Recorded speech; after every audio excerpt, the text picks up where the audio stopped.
Hey guys, Eli Rose here. So part of my journey to 90 miles per hour at 40 years old is going to be documenting the process and really pointing out areas of revelation for me.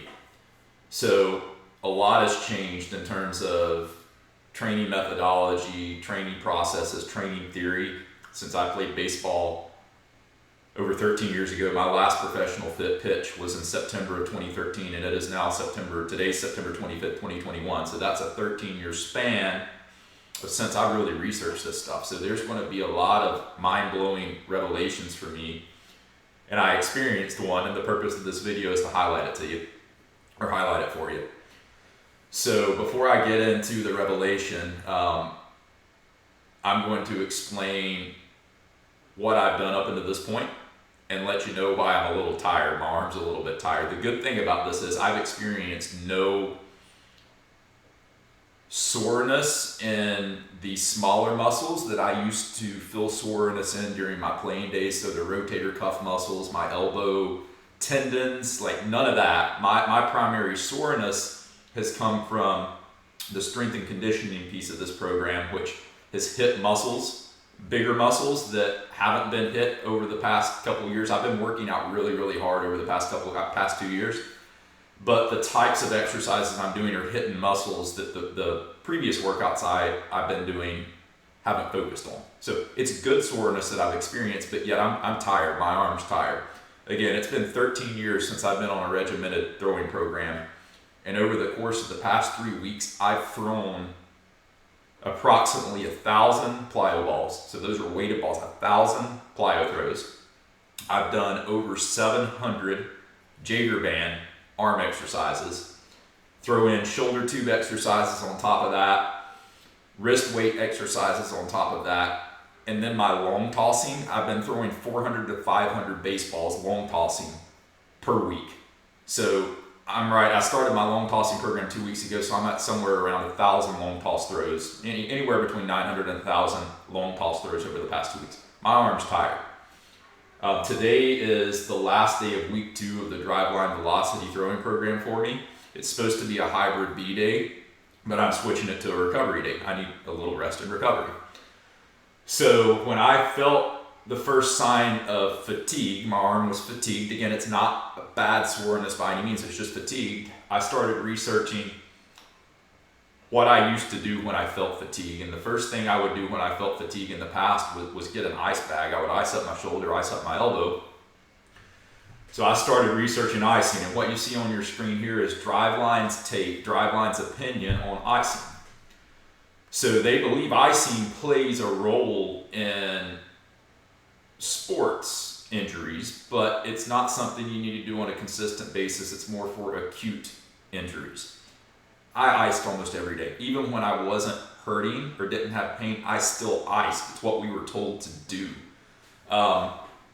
And nowadays, that's not what the experts believe is best. So let me jump over. I'm gonna bring in this article. So this PDF, so right here in this Driveline article, it references this Mark Pro, and I'll talk about what Mark Pro is here in a minute. It talks about this article. This is the article. This is the PDF. So I've highlighted some sections in this that I'm going to cover. So a paradigm shift in sports medicine. So many are familiar with Dr. Gabe Mirikins, I believe that's how you say his name, advice for treating sports injuries, and I am. I mean, this is what our trainers used to push on us, our PTs used to push on us when I was playing. RICE, rest, ice, compression, and elevation. I would go to the ice machine literally every day after practice, after a game, get 2 big bags, one for the elbow, one for the shoulder, and they would saran wrap it up. Our trainer would saran wrap my arm up, and I would ice for 15 to 20 minutes.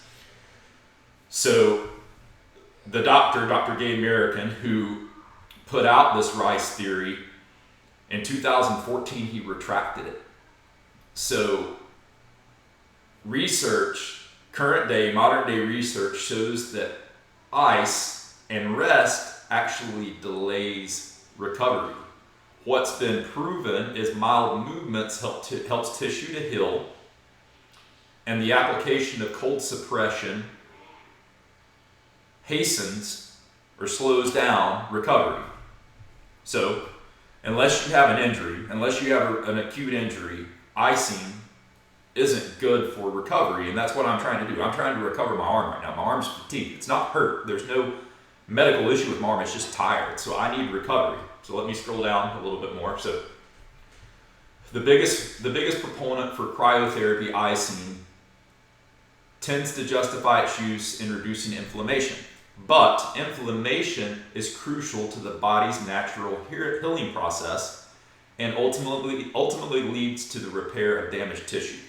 So when I'm throwing, as much as I've thrown, all those plyo ball throws, long tossing, Jaeger band exercises, and on top of that I'm doing a 4-day-a-week, very strenuous strength and conditioning program, I'm breaking down tissue. I'm damaging tissue. That tissue's rebuilding. That's how you gain strength. You break down muscles and muscles rebuild. That's how you get stronger. Same thing with your throwing arm, the throwing muscles. I need those to repair. So cooling may help decrease pain, but it also interferes with the athlete's strength, speed, endurance, and coordination. And finally, so what's the alternative? What's the alternative to icing? The answer is active recovery. So jumping back, that's where the Mark Pro comes into play. So the Mark Pro, at first glance to me, it was a TENS machine. I was like, oh cool. Like I looked at the price of this Mark Pro, it's $700. Like, man, I don't really want to drop $700. This looks like a TENS machine to me. My wife actually bought a TENS machine a couple years ago when we were training for a half marathon. And I was like, I'll just use my TENS machine. So TENS machine, I just simply Google search TENS machine, and it shows you how much these things are, anywhere from 17 to $150. You can get them for, I think ours we got was like $30. So 28, 30, 17, $59. They're not super expensive. So I'm like, great, we already have this. We already have the TENS machine. So during when I actually had the TENS machine on my shoulder, I'm Google searching, well, what's the difference between a TENS machine and this Mark Pro that's $700? And I came across this article. It's written by Mark Pro, or it's published by Mark Pro.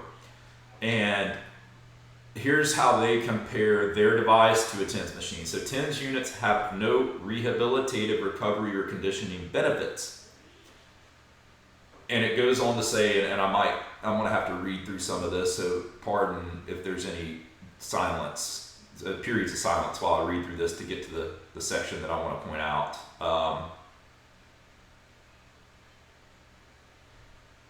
So